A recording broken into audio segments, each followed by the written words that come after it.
I like that. I like that too. Okay. I like that too. You we're gonna talk some magazines. Yeah, we'll have to get into Had to this. haul, Okay. haul them all in. Yeah.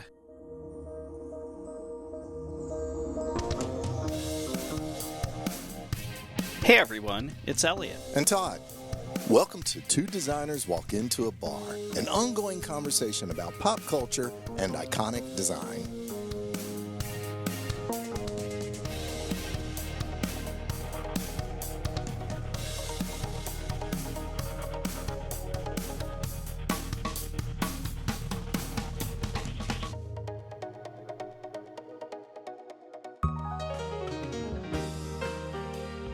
Magazines. They're still big business, but today's magazines are a pale imitation of what they once were. And being on a magazine cover meant that you had hit the big time. Yeah, and sometimes that was amazing, other times not so much. So today we're discussing some iconic covers that made statements from newsstands and delivered surprises to mailboxes. So ask the bartender for a round of Boulevardiers. And make sure all of your subscriptions are up to date. We're bringing a stack of reading materials with us to the bar. Okay, Todd, so we've each brought a stack of magazines with us to the bar today. And like our books episode, we're not being antisocial. In fact, we're happy to pass the magazines around, right? Right. Okay. But what we wanted to talk about was really just the power of magazines. Now, we've talked about, in our Gen X episode, we talked a little bit about magazines and how amazing they were sort of in the 90s and the power they had then. And we've definitely brought some 90s magazines with us today, but we've brought some other ones as well, right? Mm-hmm. Yeah, sort of from the heyday of magazines. Yeah, and some of these are iconic, and even if you may not be able to think about an iconic magazine cover as we're getting into this, I think with the examples we brought with us, as we start to describe them, people will sort of say, oh yeah, that, or I've seen a parody of that, but I never knew where the original came from or whatever. But I mean, magazines are, you know, even today, I would say in their web form or their printed form or whatever, they're still a cornerstone of pop culture. All right, so I'll tell you what, let's get into one that's near and dear to my heart, okay?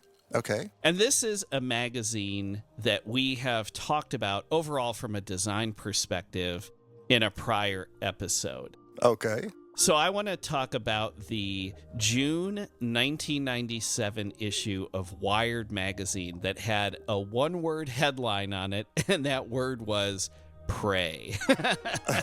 And not P-R-E-Y, but P-R-A-Y. So pray in the religious sense. So I think everybody listening to this podcast probably knows what Wired magazine is because it's still around. So it was a magazine that was launched back in 1993, and it explores the intersection of technology and culture and science and innovation. It was launched in San Francisco, so it was really sort of the cutting edge technorati kind of situation, and it's still there. It's actually still in the same building where it began, which is pretty wild when you think about it, because it's been acquired. It's now part of Condé Nast and has been for a long time, but they kept it out in San Francisco, so good for them. But it was this thought of delivering in-depth reporting and sharp commentary on how emerging trends in tech shape business and culture and all this sort of stuff, right? So Wired is known for their brilliant covers and spreads. I mean, they just have beautiful design stuff throughout, always have. What was it about June 1997 issue that sparked your interest? Okay, so for folks who know me or folks that maybe have listened to past episodes, I've hinted at this a little bit. I really like Apple. Yes, you do. I would say probably of all the companies, brands that I identify with or have sympathy for, I would say Apple is my number one. Like when I go to a city that I know has a cool flagship store, I'll go visit that Apple store. But I mean, I'm not an Apple. I don't have, for example, an Apple Watch or any of that stuff. But I really fell in love with Apple back in design school because of the Mac, right? I think that's how a majority of designers, of course, are even today are probably introduced to Apple. Sure, iPhone, iPad, but my first love was the Mac. And so it's hard to remember this today as we sit here with Apple being an over $3 trillion company. But there was a time back in the mid-90s when Apple was in a hell of a lot of trouble. Yeah, not super long ago. No. So, and if you don't know the history, it's really almost Shakespearean, because this June 97 cover that I mentioned with the single word pray on it, the visual is basically the Apple logo covered in this sort of crown of thorns, barbed wire situation, right? And it's really this idea of, and I've made this joke before, that when I go to an Apple store in a new city, I'll joke to people, I'll say, well, I've got to go to church. And so, these stores are beautiful, right? High ceilings, lots of natural light, very modern, sleek design. And it really is sort of this way to pay your respects, I think, to all things Apple, right?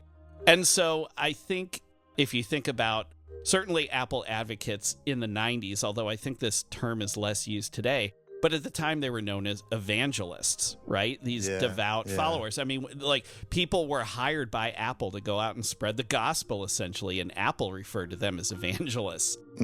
So the Pray cover was relating to an article inside the issue, which was 101 ways to save Apple, because Apple was in the shitter. I mean, to put not too fine a point on it. I mean, their stock was tanking. Mac market share had their global market share was about 1%. After they booted Steve Jobs out, they had a series of bad leaders. When he was booted out in the 80s, Apple was started in 1976. So by 97, Apple had done things like they had, if you remember this, Todd, they had Macintosh clones. Do you remember this, when they had licensed out the Mac operating system? And the clones, of course, were cheaper than the Macs Apple was making. So that cut more into their market share because they didn't have the revenue from their hardware sales. So it was a huge, huge problem. So, we have this sort of crown of thorns, the tagline pray, and it was bad news. So was this when Steve Jobs came back? He came into this? Yes. Well, it was soon. It was soon after this. So this is what makes the timing of this so amazing. So this 101 ways to save Apple. They go into all these sort of like inside baseball things, blah blah blah blah blah.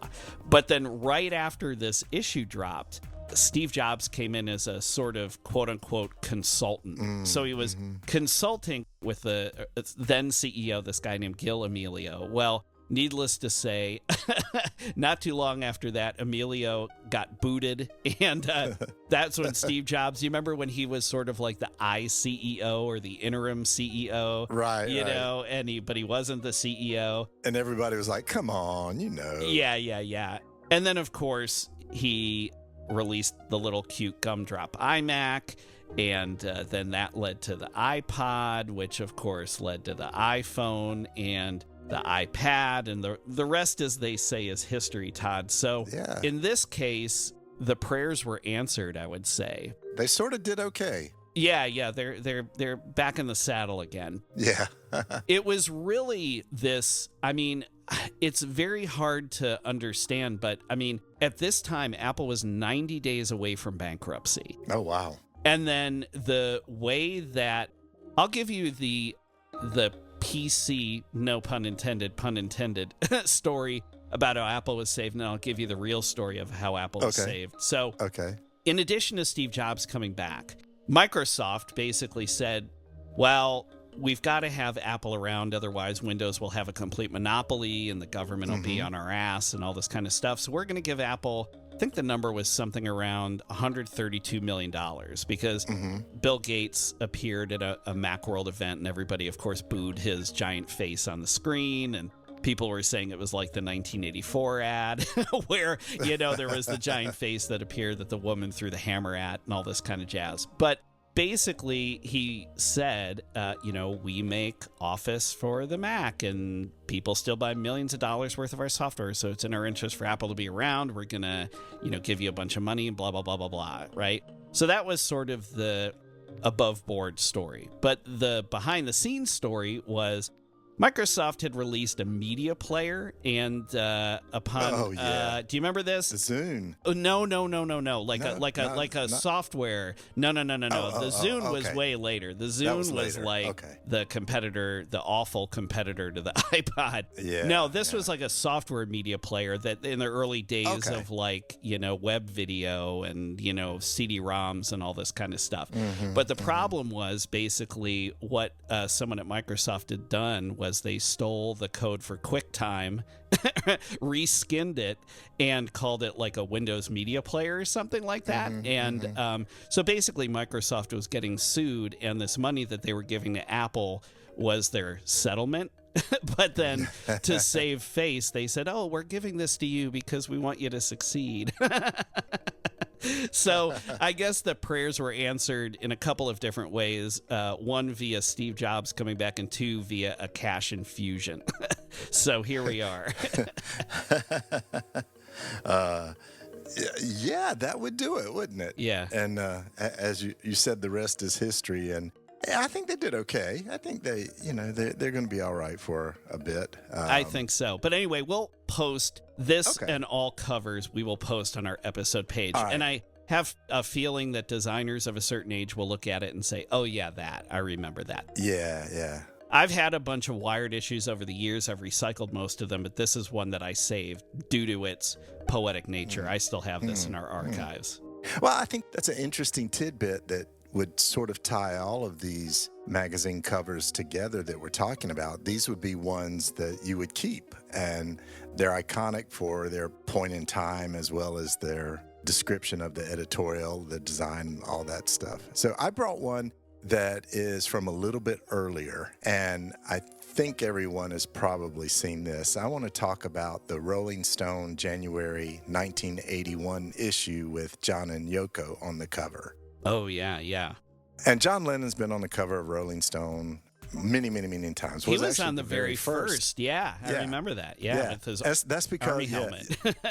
Yeah, Jan Wenner, is it Jan or Jan? Jan Wenner, the publisher. Okay, Jan Wenner said, well, we didn't have any artwork, and they had sent the movie package in for us to take a look at, so we just grabbed an image out of that.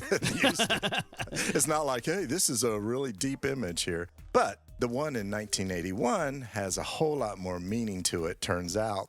So a little bit about Rolling Stone. It's been around since 1967. It was also started in San Francisco, primarily covering rock music and politics and pop culture. It's known for its pretty pressing, sharp reporting, its counterculture bend, and this beautiful imagery by established as well as new artists. And they have always broken new artists and new illustrators and new photographers and have always pushed the limit. And this cover does that as well, but on first blush, it may not seem like that. So if you're familiar with the cover, it is Yoko Ono.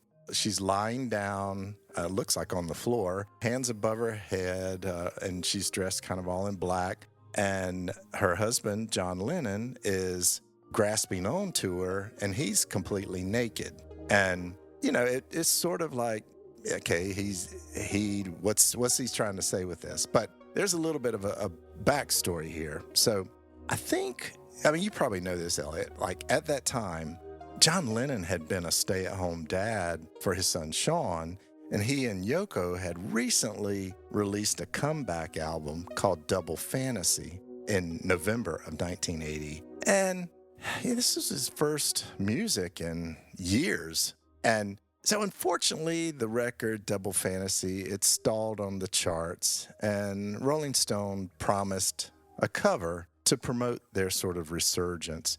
Jan Wenner and Lennon were great friends. So on December 8th, 1980, well-known photographer, which we love, Annie Leibovitz, had scheduled a photo shoot at their home in the Dakota. And originally, Rolling Stone wanted just John Lennon, but he was like, oh, no, we're going to have both of us on this cover. So Annie Leibovitz, she tried to recreate something like the kissing scene from the cover of the album Double Fantasy, with both of them being nude to pick up on their album from the late 60s, Two Virgins. We'll have to put this album art on the website too. Yeah. But Yoko wasn't having none of that. She was like, she wasn't feeling it, you know?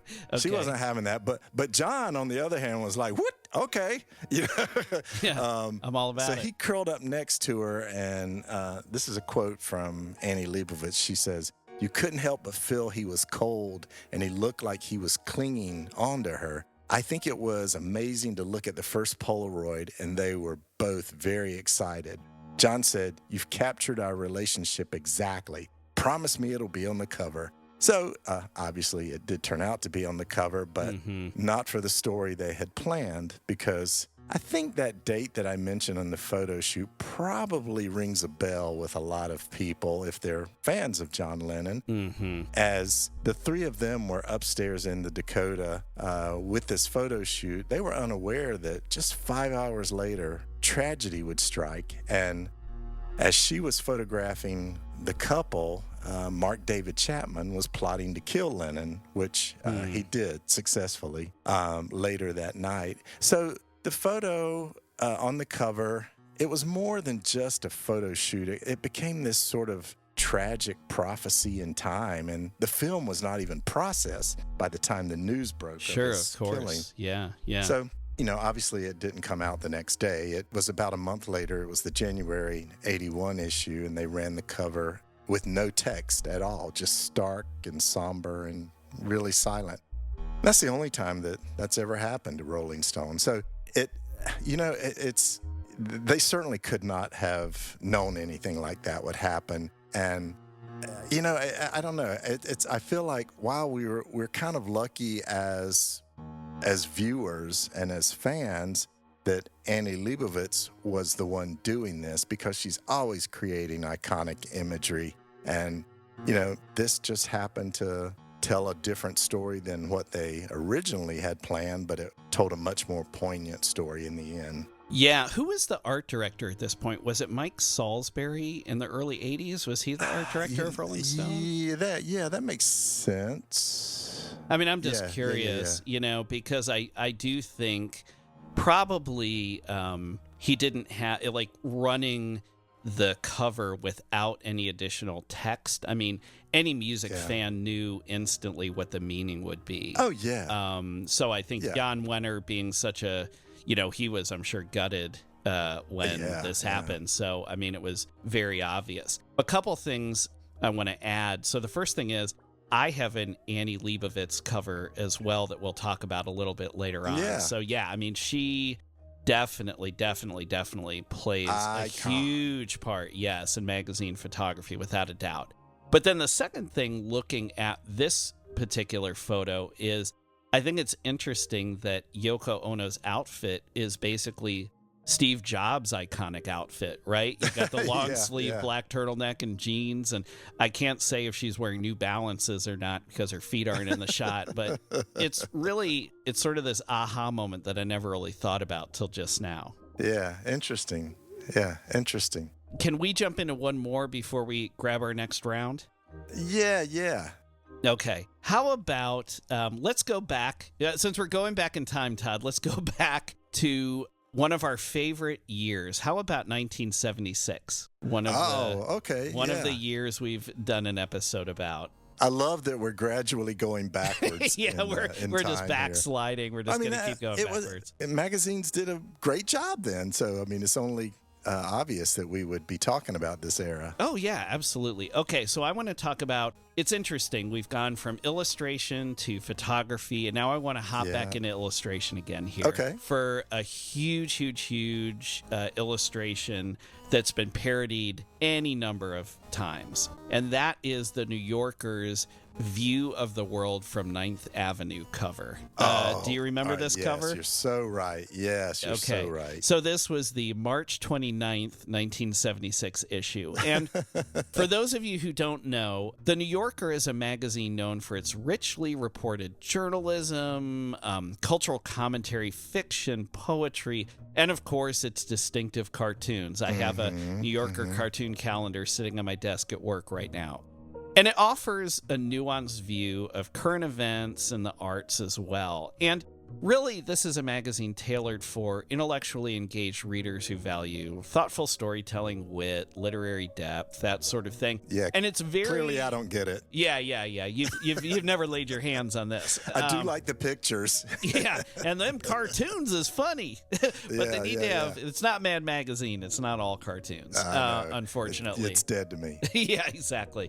Like Wired, it was spun up and then later acquired by Condé Nast. Yeah. And I would say this is probably Condé Nast, if not the flagship magazine for them. It's one of them. And Condé Nast, for those of you who don't know, is a huge magazine publisher based in New York. And they have publications around the world.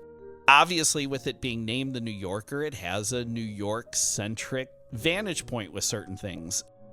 And one of them was this cover by an illustrator named Saul Steinberg. So, View of the World from 9th Avenue. How do you begin to describe this? It was basically a riff on, Manhattan's telescope perception of the country beyond the Hudson River. And which is pretty blank. Yeah. This is what's so great about it. So it presents the view from Manhattan of basically the rest of the country, the rest of the world, and it shows Manhattan in its center, right? Yeah. So it's this artistic representation of this distorted self-importance that people living in New York have relative to the true place in the world. And so it's this form of cartography-based humor, right? Yeah. So essentially, if you think about this, and I'll do my best to describe it again, we'll have this on the website. So it starts at 9th Avenue and then receding into the distance with buildings and cars and everything like this. You then see 10th Avenue, then you see the Hudson River, then there's sort of New Jersey, then there's this kind of squarish plot of land with the occasional mountain. That's things like, it has labels like Kansas City, Chicago, Nebraska, Las Vegas, Utah. That are just kind of out there. Yeah, they're just kind of out there. Los Angeles, at least, that mountain looks a little bit more desert-like. Then you have Mexico off to the left. You have Canada just beyond Chicago to the right.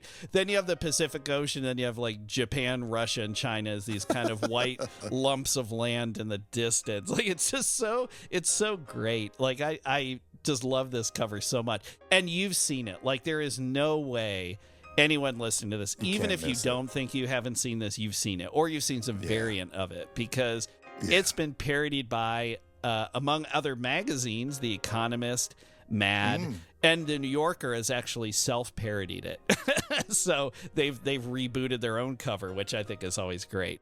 And the parodies, of course, all reassign this distorted self-importance to a new subject matter as satire, right? Mm-hmm.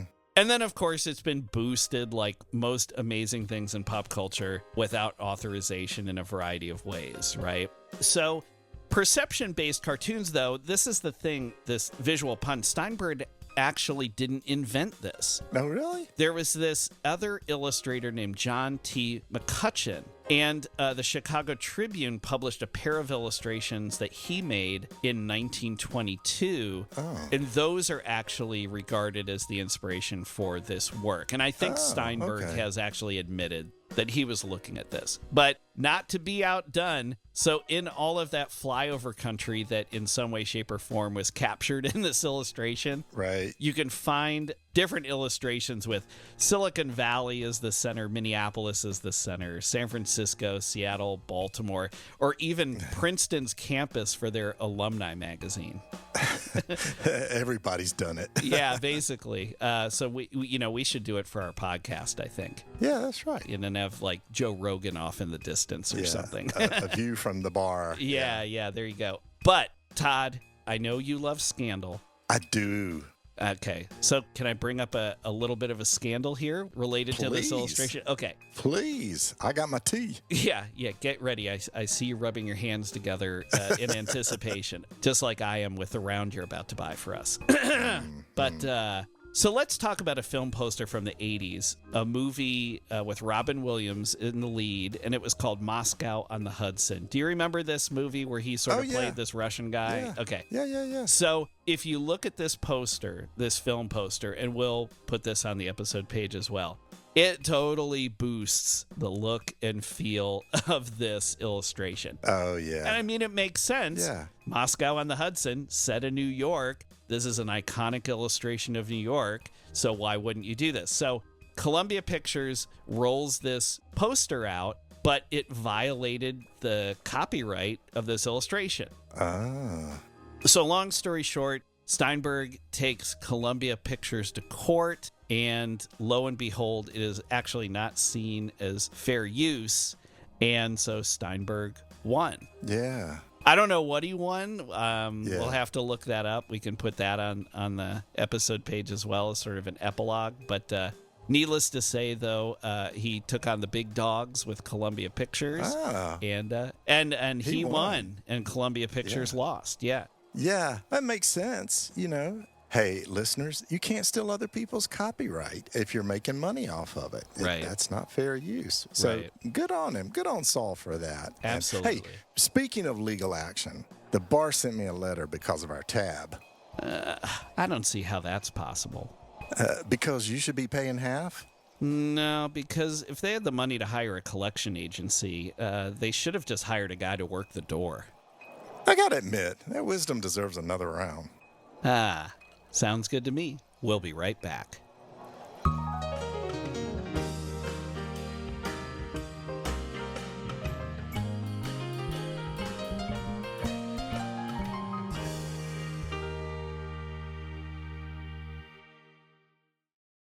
Hi. We want to take a moment to mention that if you're enjoying this episode, we have an archive of topics ranging from the Olympics to movie posters. Think Ghostbusters. Iconic images. Think Bigfoot. Punk music. The Ramones. Saturday morning cartoons. The Pink Panther. And failed products like OK Soda. Visit our website at twodesignerswalkintoabar.com for full episode notes and visuals, the latest blog content, and to sign up for our newsletter. Follow us on social media. We can be found on Facebook, Instagram, Twitter, LinkedIn, and YouTube. Find the links on our website or search using the phrase "Two Designers Walk Into a Bar." Most importantly, leave a review on Apple Podcasts. It helps more people like you find podcasts like this. And tell a friend about us. Send them a link to our podcast from your listening platform of choice. And if you're inclined, buy our merchandise. Stickers, coasters, magnets, t-shirts. We're designers. We make good stuff, and it helps support the show. Get in touch. Use the contact form on our website or send an email to hello@twodesignerswalkintoabar.com. We read every message we get. Honest. And we're available for speaking gigs. Email us to learn more. Okay, now, back to the bar.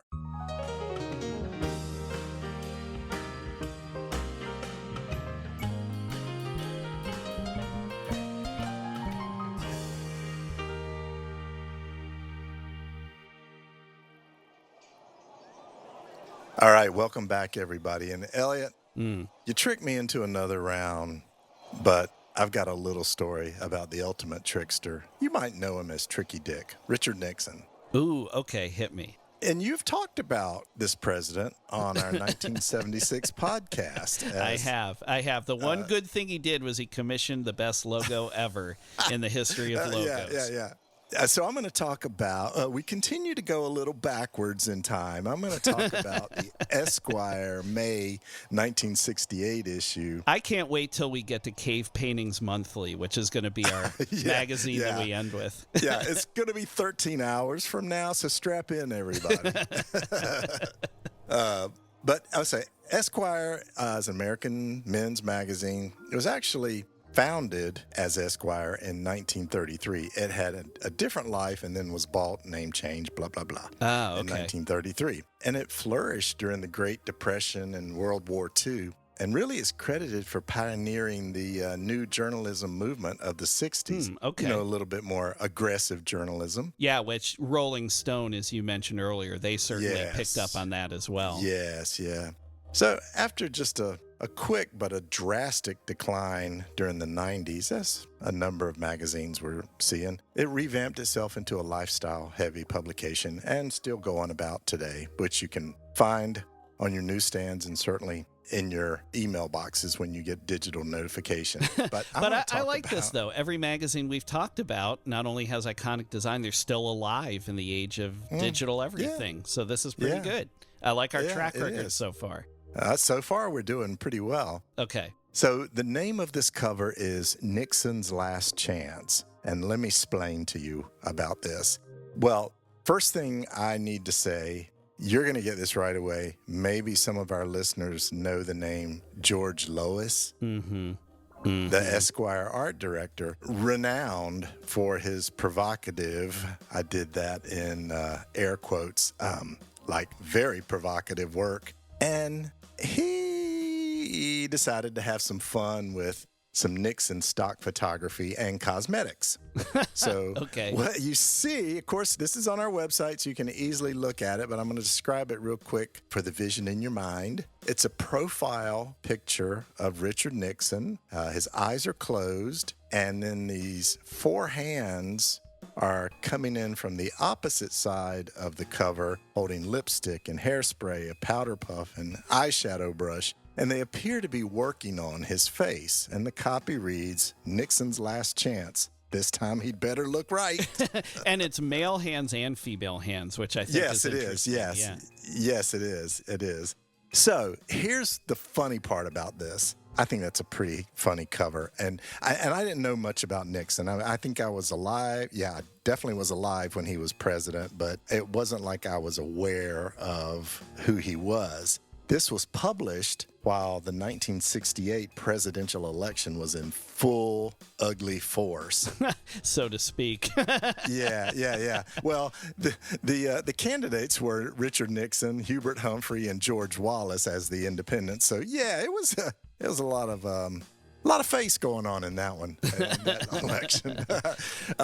And Nixon was often seen as corrupt and less charismatic than his opponents. What? Yeah, so people may know this because it's another moment in pop culture history, but if we cast our memory back to seeing something on YouTube, because none of us were around in the 1960 presidential election, he had this terrible debate performance against John F. Kennedy, and this was the very first presidential debate ever televised. So, of course, it was black and white television at the time. Nixon refused makeup for that.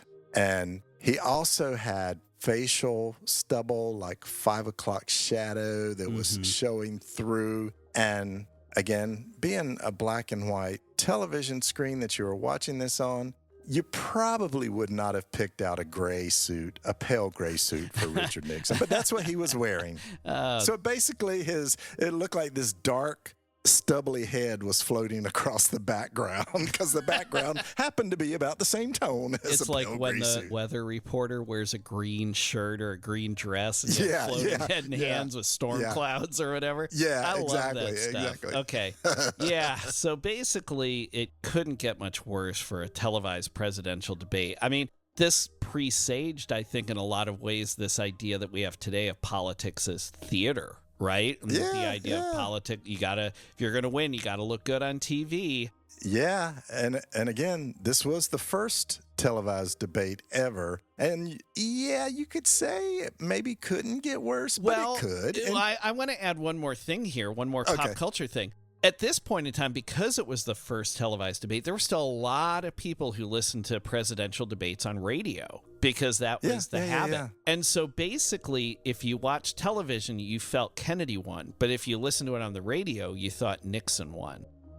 Yeah. I still think he would not be charismatic on the radio, but that might just be me. Well, I think the takeaway is he had a good face and wardrobe for radio. Yes, but you said you didn't think it could get much worse for the first televised presidential debate, but yes, it can, and it did. Okay. So Wow. Here's the extra little tidbit that goes along with this that really zings that cover into play. Again, we're talking about the 1960 presidential debate, so we just went back in time to talk about that. He had been at Walter Reed Hospital for 12 days prior, recovering from septic arthritis caused by a staph infection. So he started sweating on TV, like a lot. Oh, wow. So like total flop sweat. Wow. He had been in the hospital for 12 days with a horrible, almost fatal infection, and then gets up, puts on a pale gray suit, no makeup, and is like, I'm ready for TV. Yeah, it looks like he had just woken up in the backseat of his car and wandered onto the set. Yeah. He looks so good that there's a quote from Chicago Mayor Richard Daley, who said in an interview, "My God, they've embalmed him before he'd even died." Oh, that's amazing. So he actually lost that election, but in 1968, with this cover, he did win that election against Humphrey and Wallace. And what I love about this cover so much, I mean, it's visually striking for one thing, but it just told the story of the campaign while also skewering Nixon and, as you just mentioned a moment ago, the emergence of TV culture. So good on you, George Lois. Yeah. And George Lois passed away, what, Todd, a year or two ago? Yeah, about a year and a half, 2 years ago. Yeah, so we have a great blog post where we admire George Lois a little bit, if folks want to take a look at that on our website as well. So, he was an amazing magazine designer. Just, such a credit to our profession. He just really pushed the limits. Yeah, he was an idea machine. Yeah. Okay, so. You said you had another Annie Leibovitz cover. Yes. And coincidentally, it's also another Condé Nast cover. I just realized all three of mine are. So Condé Nast, we will be looking forward to the check that you will be sending us to plug your magazine portfolio. I don't think you're an Apple fanboy. I think you're a Condé Nast. All right. Yeah, I need to go hang out at their headquarters, I guess. Screw you, Cupertino. All right. So, Todd, have you ever heard of a movie star, female movie star who goes by the name of Demi Moore? Does that ring a bell at all? Oh, she makes the stew beef. Yes. No, that's Dinty Moore.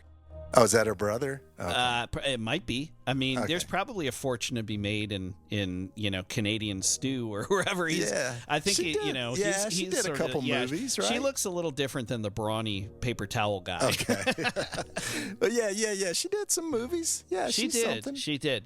Okay, so I want to talk about. We're jumping forward in time now, finally a little bit. Okay. Up to, well, not forward from like when people are listening to this, but from Richard Nixon. We're going to hop into the early 90s, specifically to August of 1991, and the cover is from Vanity Fair magazine, and it's called More, Demi Moore. So see what they did there? I do. Yeah, some writer got paid a lot to figure that out. And I think if you see the photograph, it makes a lot of sense. It does make a lot of sense. So I'll talk about that in a second. So for people who don't know what Vanity Fair is, it's basically a monthly magazine of pop culture, fashion, current affairs, as I mentioned, published by Condé Nast here in the U.S. And then it also has 5 international editions. So it's a pretty big deal, kind of like Wired that has a number of international editions. The Vanity Fair is published in the U.K., Italy, Spain, France, and Mexico. And this starts to make sense when you think about European fashion and foreign celebrities and everything like this. Okay, so what is the cover we are talking about? This is the provocative cover photo. At the time, it was very provocative, of the naked and hugely pregnant Demi Moore, shot by our friend Annie Leibovitz, who at the time was Vanity Fair's official photographer. Oh. Demi Moore was 7 months pregnant with, I believe it was her second child, her daughter, Scout. I thought I recognized her. Yeah, that's how you know. You looked at the belly and you were like, "Oh wait, I know her." Yeah. So this cover, I mean, when this landed, I mean, do you remember when this landed? I do. Oh man, yes. Yeah. Such a titter around the pop culture world, man. Yeah. So this catapulted Moore to even greater pop culture heights because this was on the heels of the movie Ghost. Oh. The previous year, right? Okay. That come out in 1990. So she was already an A-lister. This cover drops and it's like, boom. So at the time, Demi Moore was 28. And Leibovitz took a bunch of different photos. And some of these are, if you go online and you look at the actual article, you'll see that there was a whole range of photos from the hugely pregnant Moore, as we just mentioned. She's in lacy underwear and spiked high heels. She's in this sort of revealing sheer robe. But in the final selection, all she was wearing, Todd, was a diamond ring and some earrings and not even a smile. She was very sort of statuesque in this thing. And very Tina beautiful. Tina Brown, who was Vanity Fair's editor at the time, she quickly realized that there'd be this harsh backlash for regular distribution of the magazine on newsstands, right? Yeah. Because, I mean, it's like you have this naked pregnant woman, which today is a little more commonplace, but at the time it was like, what is this? So what they did, what Vanity Fair did, was they preemptively wrapped the issues in a white envelope with only Moore's eyes visible when it was being sent out to subscribers or put on some newsstands. And other editions actually had a brown paper wrapper that kind of implied naughtiness, right? Like, because that's how Playboy was mailed or Penthouse was mailed. But Tina Brown, she actually viewed the image as a chance to make a statement about the 90s. And this was after the 80s, one of our favorite decades, Todd, but a decade that was dominated by power suits and Gordon Gekko and all this sort of stuff, right? So this was the opposite of that. So approximately 100 million people saw this cover. I mean, it was huge. Folks, this is pre-internet, you got to remember. So if you didn't lay your hands on a physical copy of the magazine, you probably saw it on like a news broadcast, or you saw it in an article about it in another magazine or in the newspaper or something like that, right? So the use of Moore as this sort of pregnant sex symbol, because she definitely looks very beautiful in this photo, was in a sense this attempt to combat the pop culture representation of the female form in a culture that valued and still values to a large degree thinness, right? You can't be 7 months pregnant. She looks like she's farther along than that, to be honest with you. Right. And be thin. So this photo drew a wide spectrum of responses from TV, radio, and newspaper personalities, and also the public at large, of course, because as we mentioned, there was 100 million people looking at this thing. Yeah. And the responses ranged from complaints of sexual objectification to celebrations of the photograph as a symbol of empowerment, right? Female empowerment. Like, I'm going to do what I want with my body. I'm going to show the realities of pregnancy. And the cover drew unusually intense controversy for Vanity Fair. Get this, Todd. 95 television spots, 64 radio shows, 1,500 newspaper articles, and a dozen cartoons in different publications. Wow. I mean, you want to talk about impact, boom. Vanity Fair got its money's worth from that photo. Yeah, they did. So today, as we're sitting here in the mid, 2020s, the view is that this is high art. Like, even at the time, some people thought of it as high art. And again, as we talked about the way it's lit and her pose, it's very like Venus de Milo-ish, right? Like that, you can't help but think about art history, think about that. Yeah, the birth of Venus. All of that. Yeah. But the flip side, Todd, with anything with pop culture, as we talked about earlier, parodies. Okay, so one magazine that I loved from the 80s and 90s, and this was really in the early days of Photoshop, and they capitalized on this. This was the Onion before it was the Onion, Spy Magazine. I loved and still love Spy Magazine. So we'll find a version of this cover and post it. So Demi Moore at the time was married to Bruce Willis. So Spy Magazine put a pregnant Bruce Willis in the same pose. Obviously, they hired a model to do this and photoshopped his head on there. But it was on the cover of Spy magazine, completely and utterly spoofed this magazine issue, which I think is great. Banksy also did this very funky version of, this piece of art that's a takeoff of this image. She-Hulk. there was an issue of She-Hulk. We'll post that cover. Right. I'm not going to ask how She-Hulk got pregnant. That's just something I'd prefer not to think about. Hulk smash! So to speak. But the best one, and the one that people probably know, if anything, aside from the Bruce Willis Spy cover, do you remember the poster or the sneak preview poster, Todd, for the movie Naked Gun 33 1/3? Oh, yeah. Spoof poster with a very pregnant Leslie Nielsen. And the caption, Todd, of this poster was really, really great and totally fed into the photo. So it was pregnant Leslie Nielsen, and it was hinting at when the movie would drop, and it just said, "Do this March," which I thought was great. Okay, so again, here we go. Another lawsuit. Yeah. Oh, okay, good. So this was in 1998. So this shows the impact of this. So this movie came out 7 years after this cover originally dropped, and it was still being parodied. So talking about fair use, you mentioned fair use. So Annie Leibovitz took Paramount, the studio that released Naked Gun. She took them to court.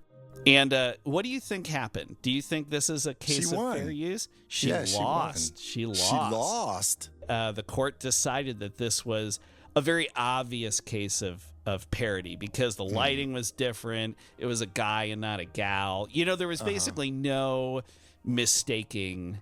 You're never going to confuse the two images. Like, it was obviously the Naked Gun one, which it's perfect for the Naked Gun because, again, all these Zucker Brothers movies, our favorite, of course, being Airplane. Yeah, it parodies pop culture anyway. Yeah. It's sort of par for the course. But just to wrap up, as I mentioned earlier, it also trailblazed this idea of the magazine cover shoot, pregnancy shots for many celebrities. So if you Google images of pregnant celebrities, magazine covers, you're going to find all kinds of stuff. But this was really the first one. And, Todd, as we transition into the final cover here, I think we need to order the rounds that the pregnant women in the bar will not be able to drink. And we need to just take one for the team ourselves and drink on their behalf. What do you think? We're basically heroes, Elliot. That's such a strong word to use. I don't want to use that word. I think in our context, it's fine. Okay. Well, you know what? I'm willing to. We're heroes for our time and place. Elliot, you mentioned heroes a moment ago. And, I have a major love for a superhero. And it's only matched by your love of free drinks. You know who I'm talking about. I'm talking about the Batman from 1966. Yeah. If only he were Canadian, that's the only thing that could make you love him more. He's from Walla Walla, Washington, which is really close. That's where Gotham City is? I never knew that. Well, that's where Adam West was born. Okay, anyway. Okay. All right, I'm going to talk about Life magazine from 1966 with a headline that said Mad New World. And this was the one that had Adam West's Batman on the cover. And Life magazine been around for a long time. It started in 1936, and it was known for its exceptional journalism, like, the Dust Bowl, the Midwest Dust Bowl, things like that. And it did cease regular publication in 2000. Yeah, finally we arrived at one of the internet's victims, right? So you can bop around today for younger folks. You can bop around in a grocery store today, and you might see in the magazine aisle or in the checkout aisle, Life magazine, that sort of red brick with, Life knocked out in white. But in reality, unfortunately, a publisher basically bought the rights to the name so that they could publish these single subject books you see in grocery stores. So, for example, I have one of theirs about cats. What? Yeah. What? Are you kidding me? Who would have thought? And did you get any magazines about other musicals besides Cats? No, this is not about the musical. This is about the animal. Like our cat poster episode. Oh, Todd. with Paul. Yeah. Okay. Yeah, so we'll post a link to that maybe if people are lucky. Right. What do you think? Well, okay, we're talking cats, and now I'm going to talk bats. So, Batman on the cover. You know what? They don't pay us just to be pretty. So no, yeah, we're the Richard Nixon of podcasters. All right, back to this Life magazine cover. It's the first time a comic book character portrayed in a full costume had ever graced the cover of Life magazine. This was a pretty big signal that Batman's explosive leap was happening from pulp to pop icon. And this magazine, it hit the newsstands just 2 months after the premiere of ABC's Batman TV show, the best TV show ever made. Okay. So that premiered in January. This was March. So it was on the tail end of that. It's perfectly timed with the wave of Batmania that was sweeping the nation. So a little about the cover. It's, as you would guess, it's vivid color. It's a white background. Adam West Batman is shown striking this offbeat, kind of awkwardly heroic pose, emphasizing the camp and humor that made the show. Either that or he's having a seizure. Yeah, it could be. But it played, it just that pose described the TV show. And it really did capture the mania of the time. While the story described how Batman, Adam West, the Cape Crusader, had become this full-blown national craze with things like Batman parties and merchandise, which I have plenty of, and even Bat-themed fashion shows. It really, what it was about was Adam West describing how much his life has changed drastically in a short period of time, and reportedly had to start wearing disguises in public to avoid being swarmed by folks. Like in just, a couple months, right? Just wham, all of a sudden. That's incredible. So, this cover, Life was not known for its tongue-in-cheek, I don't think. No. It was a cultural influencer, but like you said earlier, it was serious stuff. Well, that's a great way to say it. It definitely was a mirror of culture. But in this particular case, and this particular TV show, what it did was it told the reader that, hey, this Batman thing, it's not just a kid's comic book. They were acknowledging that college students and adults were just as hooked on this TV show, and everybody was delighting in the show's deliberate campiness and goofiness. So it was really, it was a huge swarm, I've heard. I wasn't too aware of that. But yeah, this was kind of like, hey, yeah, this is a big deal that everybody's getting on here. So beautiful cover, lovely design, wonderful subject. Yeah, so this came out when you were not quite 3 years old. Not quite, yeah. But I love the subtitle, the sub-headline here. So Mad New World, that's the headline. And then it says, of Batman, Superman, and the Marquis de Sade. Yeah. Which I think is totally great. Yeah, it's totally funny. Wow. Speaking of Marquis de Sade. Yeah. I think I'm going to practice a little sadism and ask if you would like another drink. Would I like another drink? Would Batman turn down shark repellent tossed to him from Robin? There's no way. There's no way he could. Exactly. I think so you that's read a my big mind. Yes. Big yes. You know what? All right. Whenever you want to toss the shark repellent my way, Todd, we need to look up if there's a drink called the Shark Repeller. There probably is. We should make one. We totally should. Oh, man. Well, this was a blast. I really, really enjoyed this. And you know what? I think we can just give the rest of our magazines over to the bin near the door for the bar. What do you think? We've got some cool covers. Can we just take those with us and leave the table of contents and, we'll just rip the covers off. Yeah. Yeah. Dear Abby. Okay, that sounds good too. Yeah, that way people have placemats the next time wings are served. All right. We'll see you next time. Take care.